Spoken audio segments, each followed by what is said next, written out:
We all love to travel, to explore new cultures, see breathtaking landscapes, experience something new. But lately there's a dark side to tourism that we can't ignore. We're talking about trashed beaches, ancient cities overrun by crowds, and local communities struggling to survive under the weight of our wanderlust. This isn't about shaming anyone, it's about facing the hard truth. We need to acknowledge that our travel choices have consequences. Overtourism is a real thing, and it's putting immense pressure on some of the most beautiful and culturally significant places on Earth.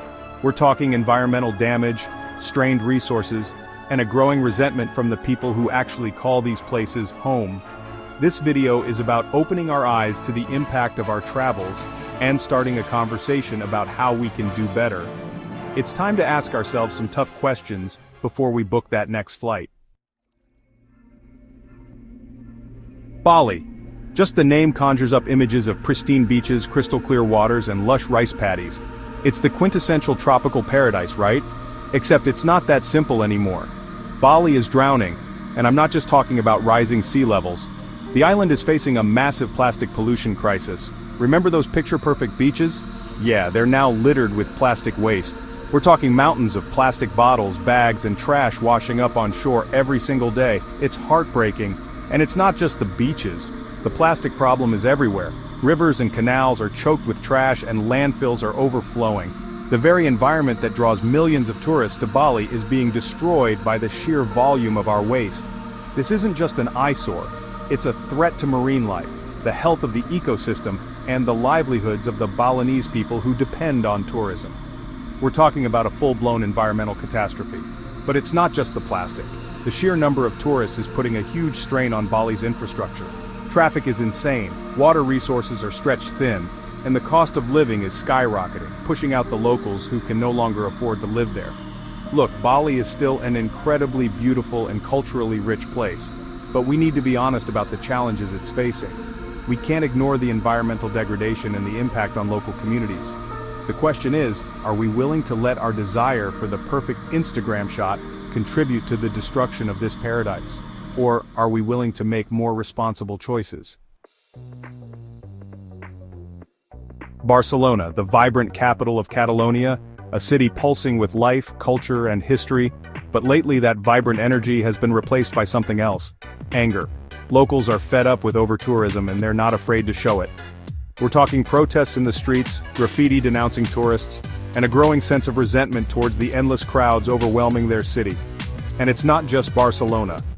The party island of Mallorca is facing the same backlash. Imagine living in a city where you can barely walk down the street without being bombarded by selfie sticks and tour groups, where the cost of rent has skyrocketed, forcing you out of your own neighborhood, where the very culture and character of your city are being eroded by the constant influx of tourists. That's the reality for many residents of Barcelona and Mallorca. They're struggling to hold on to their communities, their traditions, their way of life, and they're demanding change. They want sustainable tourism, not mass consumption of their city. They want tourists who respect their culture, their language, their way of life. They want tourists who are willing to venture beyond the tourist traps and experience the real Barcelona and Mallorca. It's a wake-up call for all of us. We can't just parachute into these destinations, snap our photos, and leave without considering the impact of our presence. Mount Everest, the tallest mountain on Earth, a majestic, awe-inspiring symbol of human ambition and the allure of the unknown. But this year, Everest has also become a symbol of something else entirely: the dark side of our obsession with conquering nature. The images are shocking. Long queues of climbers snaking their way up the mountain, their brightly colored jackets creating a jarring contrast against the pristine white snow. The death zone, littered with trash, oxygen canisters, and even human waste. This year alone, 11 people died attempting to summit Everest. 11 lives lost in pursuit of a dream. And while climbing Everest has always been inherently dangerous, the sheer number of climbers is making it even riskier. The overcrowding is leading to longer wait times, increased exposure to altitude sickness, and a higher probability of accidents. And let's not forget the environmental impact. The mountain is literally being loved to death. The tons of trash left behind by climbers is polluting the fragile ecosystem, and the melting glaciers due to climate change are creating even more treacherous conditions. We're talking about irreparable damage to one of the most iconic natural wonders of the world. So the question we need to ask ourselves is this: is conquering Everest worth the cost? Is it worth risking our lives and destroying the very environment we're drawn to? Or is it time to find a new definition of adventure, one that respects both human life and the sanctity of nature? Kos Samui, the second largest island in Thailand, was once a hidden gem, a tropical paradise renowned for its pristine beaches, coconut groves, and laid-back vibe. But paradise has a price, and Kos Samui is paying it. Remember that popular Netflix series everyone was talking about? Yeah, the one set on a remote island in Thailand? Well, it was filmed on Kos Samui, and the island has been inundated with tourists ever since. Everyone wants a piece of the untouched paradise they saw on screen. But the reality is far less glamorous. Kos Samui is struggling to cope with the influx of visitors. The island's infrastructure is overwhelmed, with traffic jams, water shortages, and overflowing landfills becoming the norm. And then there's the environmental impact. The once pristine beaches are now littered with plastic bottles, cigarette butts, and other trash. The coral reefs, once teeming with marine life, are being damaged by pollution and irresponsible tourism practices. The very things that drew tourists to Kos Samui in the first place are being destroyed by their presence. So what can we do? First, we need to be mindful of our impact. We need to choose eco-friendly accommodations, support local businesses, and minimize our waste. We need to be responsible travelers, not just consumers of experiences. And maybe, just maybe, we need to rethink our obsession with finding the next hidden gem. Because the more we seek out these pristine, untouched destinations, the more likely we are to destroy them. Venice, the floating city, a masterpiece of human ingenuity and architectural grandeur. A city built on water, a city that has enchanted and captivated visitors for centuries.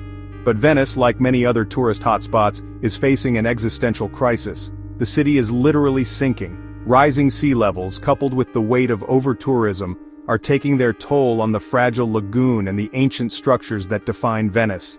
The floods are becoming more frequent, more severe, and more damaging. But it's not just the physical sinking that's a concern. Venice is also losing its soul.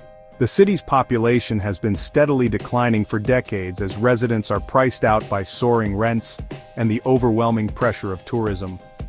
Venice is becoming a city of ghosts, its narrow streets and canals overrun by day trippers and cruise ship passengers who descend upon the city, consume its beauty, and then disappear, leaving behind little more than their trash and their euros.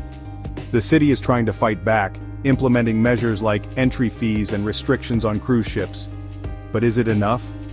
Can Venice be saved from the relentless tide of overtourism? The answer, as always, lies with us. We need to be more conscious, more responsible travelers. We need to ask ourselves, are we visiting Venice to experience its beauty, its history, its culture, or are we simply checking it off our bucket list? Japan, a land of ancient traditions, stunning natural beauty, and a fascinating blend of old and new. From the neon-drenched streets of Tokyo to the serene temples of Kyoto, Japan has become a must-visit destination for travelers from around the globe. But even Japan, with its legendary efficiency and hospitality, is feeling the strain of over-tourism. Kyoto, the ancient capital, is particularly feeling the pressure.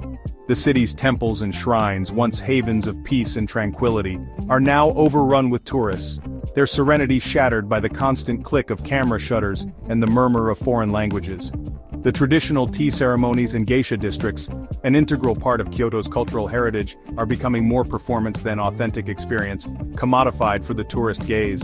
Tokyo, too, is grappling with the challenges of over-tourism. The city's iconic Shibuya crossing, once a symbol of Japan's urban energy, is now a sea of selfie sticks and jostling tourists. Its energy more chaotic than exhilarating. The pressure on Japan's infrastructure is mounting, with concerns about overcrowding, strain on resources, and the impact on the environment. But perhaps the most significant concern is the potential erosion of Japan's unique culture and identity. How do you preserve the soul of a nation when it's being overrun by millions of visitors each year? It's a question that Japan is wrestling with, and it's a question that we, as travelers, need to consider as well. Look, I know this isn't the most uplifting message. We all need a vacation, a chance to escape, to explore, but we can no longer afford to be ignorant of the impact of our travels. The world is changing, and we need to change with it. It's time to ditch the bucket list mentality and embrace a more responsible approach to travel. Let's be mindful of our footprint, choose sustainable options, and support local communities. Let's engage with the culture, learn the language, and respect the traditions of the places we visit. The future of travel depends on us making conscious choices. Let's make sure that the places we love will be around for generations to come. Thanks for watching, and don't forget to subscribe for more content on how to be a more responsible traveler. Peace.